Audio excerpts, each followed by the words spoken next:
Hello everyone. आज हम पढ़ेंगे बुक वेस्टास का lesson the tiger king written by कल्कि। So this is the story of Maharaja of Pratibandapuram. He is the hero of this story. जो Maharaja of Pratibandapuram है वो इस कहानी के हीरो हैं और उनको कई नामों से जाना जाता था। उनके जो नाम है वो हैं जैसे हिज हाइनेस जमींदार जनरल, खिलेदार, मेजर, सत्याग्रह, संहारी, महाराजा धीराज, विश्व भुवन सम्राट, सर जिलानी, जंग जंग बहादुर, ये सब उनके नाम हैं। तो हम इस स्टोरी में जानेंगे कि why he was known as tiger king. उनको टाइगर किंग के नाम से क्यों जाना जाता था। जिस तरीके से उनकी डेथ हुई वो भी बड़ा इंटरेस्टिंग एक किस्सा है। और ये जो है ये हमें कहानी के अंत पे ही पता चलेगा। और जैसे कि हम इस कहानी में देखते हैं कि जैसे ही ये टाइगर किंग पैदा हुआ था, ये महाराजा जो प्रतिबंधपुरम ये पैदा हुए थे, तो एक एस्ट्रोलॉजर ने पहले ही बता दिया था कि क्या है कि एक दिन उनको मरना होगा। अब जैसे कि हर कोई व्यक्ति जो पैदा होता है उसको मरना तो होता ही है। तो ये जो 10 डे ओल्ड था तब जिलानी जंग जंग बहादुर, जो क्राउन प्रिंस है हमारा इस कहानी में, अभी वो छोटा है। तो वो जब वो इस एस्ट्रोलॉजर की ज्योतिष की बात सुनता है कि इसको एक दिन मरना होगा, तो वहाँ से बोलता है ओ वाइस प्रॉफिट। तो वो वहाँ से ओ विद्वान ज्योतिष के लिए वो अब वहाँ से बोलता है कि ओ विद्वान ज्योतिष। और हर कोई क्या है एक दूसरे की तरफ देखने लग जाता है। Every one looked wildly. तो बड़े ही आश्चर्य से वाइल्ड तरीके से सब एक दूसरे की ओर देखते हैं एंड ब्लिंक्ड, अपनी आंखों को झपकाते हैं। उनको विश्वास नहीं हो रहा था कि ये कौन बोल रहा है। तो वो 10 साल का बच्चा बोलता है कि it was I who spoke, ये मैं ही हूँ जो अभी बोला था। तो सब बड़ी जो चीफ एस्ट्रोलॉजर था, जो जो ज्योतिष था राजा का, वो सब बच्चे को देखने लग गए, घूरने लग गए।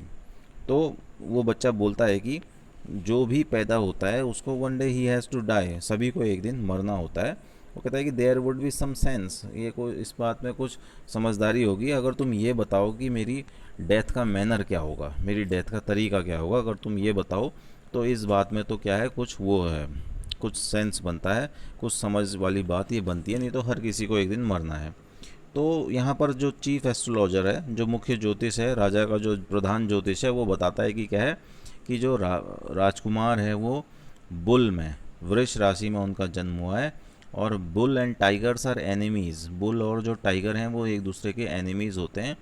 तो जो मौत होगी राजा की प्रिंस की, वो कैसे होगी, टाइगर से होगी। अब ज्योतिष के मुंह से ये शब्द सुन के जो क्राउन प्रिंस है, जो बेबी प्रिंस है, वो कह उसके मुंह से ये शब्द निकलते हैं, लेट्स टाइगर्स बिवेयर्स। जो टाइगर्स भागो, तुम सावधान हो जाओ, ये वो कहता है। अब धीरे धीरे जो क्राउन प्रिंस है वो बड़ा होता है और वो दिन प्रतिदिन क्या है और स्ट्रॉन्गर, तंदुरुस्त होता जाता है। उसको एक इंग्लिश नैनी पालती है और वो इंग्लिश नानी की देख रेख में ही क्या है, सॉरी, उसको इंग्लिश काव का मिल्क पिलाया जाता है। और उसको ट्यूशन भी इंग्लिश मैन से दिलाए जाते हैं। तो इस प्रकार से उसकी बड़ी अच्छी देख रेख होती है और वो बड़ा होता है। और पर हर किसी को जो उसके जन्म के समय जब वो छोटा था, उस ज्योतिष की प्रिडिक्शंस याद थी कि क्या है, महाराजा की मृत्यु क्या है, टाइगर से होगी। तो जो महाराजा है वो भी क्या है, टाइगर के शिकार पे, बाघ के शिकार पे निकल जाते हैं और वो एक टाइगर मार देते हैं। He was thrilled beyond measure, वो बहुत खुश हो जाता है इस टाइगर को मार करके। और वो फिर एस्ट्रोलॉजर को बुलाता है, ज्योतिष को बुलाता है और कहता है कि देखो, तुमने कहा था कि बाघ से मेरी मृत्यु होगी और मैंने बाघ को मार दिया है।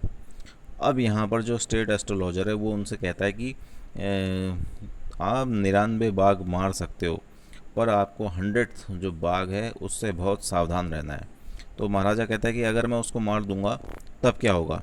तो इस पर वो जो ज्योतिष है वो कहता है कि वो अपनी सारी किताबें फाड़ देगा, he will tear all his books on astrology, और वो उनको आग लगा लेगा। वो अपनी चोटी काट देगा, अपने बाल छोटे करा देगा और वो एक इंश्योरेंस एजेंट बन जाएगा। अब उसकी ऐसी बातें सुन करके क्या है, राजा जो प्रतिबंधपुरम का महाराजा है वो बाघों का शिकार अब शुरू कर देता है। अब कुछ बाघ वो गोली से मारता है, कुछ बाघ जब कभी एक बार ऐसा हुआ कि एक बुलेट मिस कर गई और बाघ ने राजा के ऊपर छलांग लगा दी। अब इस केस में राजा ने क्या है उस बाघ को अपने हाथों से भी मार दिया था क्योंकि वो स्ट्रांग था। तो इस तरीके से उसने इस बाघ की हत्या कर दी थी। अब एक बार राजा बड़ा पैशनेट था अपने बाघों के शिकार के लिए, और एक बार क्या है एक ब्रिटिश ऑफिसर दुरासाई वहाँ पर आया और वो चाहता था कि वो प्रतिबंधपुरम में बाघ का शिकार करे, पर महाराजा ने उसको इसकी परमिशन नहीं दी क्योंकि सिर्फ वही अपने राज्य में क्या है बाघ का शिकार कर सकता था। उसने किसी को भी बाघ के शिकार की इजाज़त नहीं दी थी। अब उसके मना करने पर जो दुरासाई था वो चाहता था कि जो बस एक किसी मरे हुए बाघ के साथ वो फ़ोटो खिंचा ले, पर महाराजा और प्रतिबंधपुरम उसको वो फ़ोटो भी नहीं खींचने देते हैं क्योंकि अगर वो उसको ये परमिशन देते तो फिर और ब्रिटिश अधिकारी आ जाते और वो भी बाघ के शिकार करने को कहते। अब इस पर वो ब्रिटिश अधिकारी नाराज़ होकर चले जाता है और उसको खुश करने के लिए महाराजा क्या करता है कि कहीं उसका राज्य न छिन जाए, इस डर से महाराजा और प्रतिबंधपुरम क्या करता है उसको लगभग 50 रिंग्स वो गोल्ड की भेजता है। अब लेकिन जो ब्रिटिश ऑफिस जो दुरासाई था उसकी लेडी दुरासानी को भेजता है। अब वो इसने ये सोचा था कि जो दुरासानी है वो एक या दो रिंग रख लेगी और बाकी उसको वापस भेज देगी, पर उसका वो रिप्लाई आता है कि thank you very much for the gifts, और वो सारी 50 की 50 रिंग्स रख लेती है।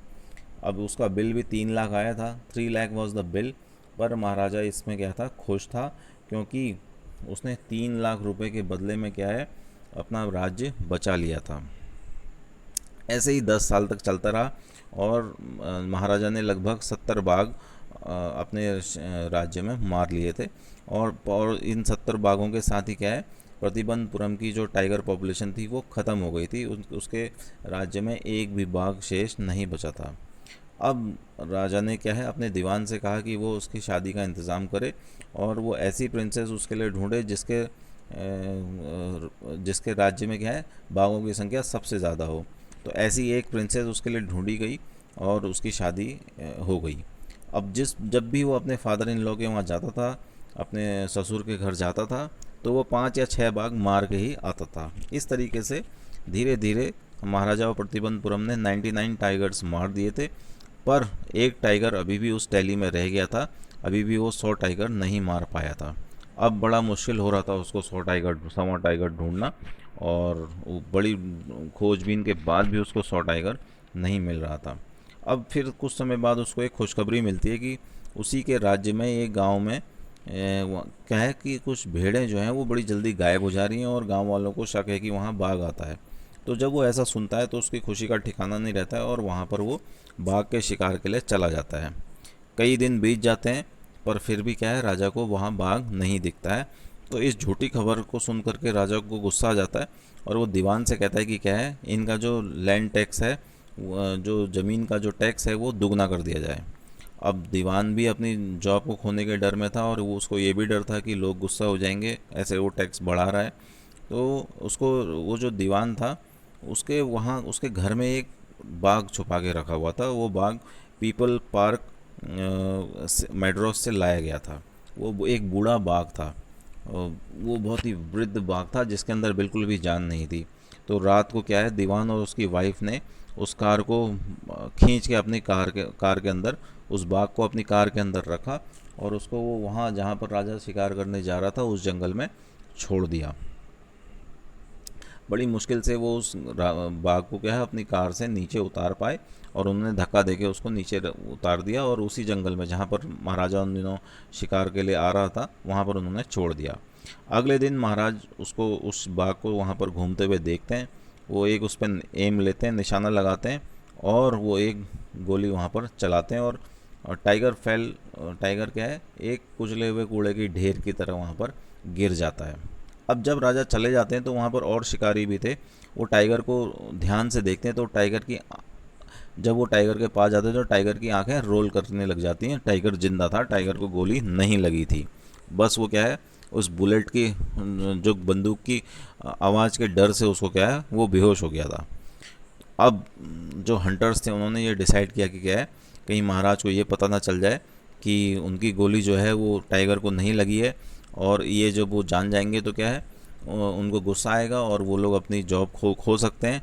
महाराजा अगर गुस्सा हो गए तो टाइगर्स एक फ़ैसला लेते हैं कि क्या है वही उसको मार देंगे, और वो सॉरी हंटर्स ये फैसला लेते हैं कि वो टाइगर को मार देंगे। तो वो हंटर जो है वो 1 फीट के डिस्टेंस से उस बाघ पे गोली चला देते हैं और वो बाघ इस बार मर जाता है। अब उसके कुछ दिनों बाद क्या है महाराजा के बेटे का बर्थडे था। अब तक तो क्या था कि महाराजा दिन रात इस टाइगर हंट में ही क्या है बहुत बुरी तरीके से बिज़ी हो रखा था। उसको ये 100 टाइगर बहुत बुरी तरीके से वो उसको चाहिए था, जो कि उसको उसको लगता था कि उसने मार दिया है। तो अब वो अपने बेटे का बर्थडे धूमधाम से मनाना चाह रहा था, और वो अपने बेटे के लिए क्या है एक गिफ्ट लाता है। तो अब गिफ्ट वो एक दुकान से लेता है। तो जिस दुकान में वो जाता है कि तो वो क्या है वो दुकानदार उसको लकड़ी का टाइगर दिखाता है। तो महाराजा को भी वो टाइगर बहुत पसंद आता है।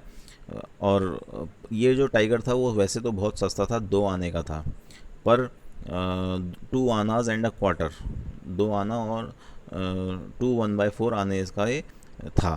पर राजा को इतना सस्ता गिफ्ट देगा तो कोई उसको सज़ा भी मिल सकती है, ये सोचते वो क्या करता है उसको वो उसी टाइगर को वो 300 रुपीज़ में दे देता है। और राजा उसको लेकर के बड़ा खुश होता है और वो अपने बेटे के पास उसको लेके जाता है। उस दिन वो अपने बेटे के साथ उससे खेलता है, उस वुडन टाइगर से, उस लकड़ी के टाइगर से। और जो वो वुडन टाइगर था वो एक अनस्किल्ड कारपेंटर का द्वारा एक अकुशल कारपेंटर के द्वारा बनाया गया था। उसमें छोटे छोटे क्या थे फांसे थे, स्लीवर्स थे, तो लकड़ी निकली हुई थी। तो ऐसे ही एक जो स्लीवर था वो महाराजा के राइट हैंड में घुस गया। अब उसने उसको लेफ्ट हैंड से बाहर निकाला और वो अपने, ये एक सामान्य घटना होती है कभी लकड़ी घुस जाती है हाथ में, तो ऐसे ही उसने उस फांसे को निकाला, स्लीवर को निकाला और वो अपने बेटे के साथ खेलने लगा। अगले दिन जो राजा का इन्फेक्शन था वो महाराजा के हाथ में फैल गया, और 4 दिन के अंदर क्या है उसमें पस भी भर गया और बड़ा दर्द हो रहा था और वो पूरे हाथ में फैल गया था। अब क्या है 3 फेमस सर्जन मैड्रॉस से बुलाए गए और उन्होंने महाराजा के हाथ का ऑपरेशन किया, और जो ऑपरेशन था वो सक्सेसफुल था, बट द महाराजा डाइड, पर राजा की क्या है मृत्यु हो गई थी। तो इस तरीके से 100 टाइगर ने क्या है अपना जो रिवेंज था वो फाइनल रिवेंज किंग से ले लिया था। तो इसमें क्या है कि देखिए ये एक सटायर है, व्यंग है, किस पे, फॉर दोज इन पावर, जो लोग क्या है सत्ताधारी हैं उनके अहंकार का है। देखिए उनके अहंकार पे ये एक व्यंग है कि यहाँ पर जो पात्र हैं वो क्या है एक दूसरे की चापलूसी में लगे हुए हैं।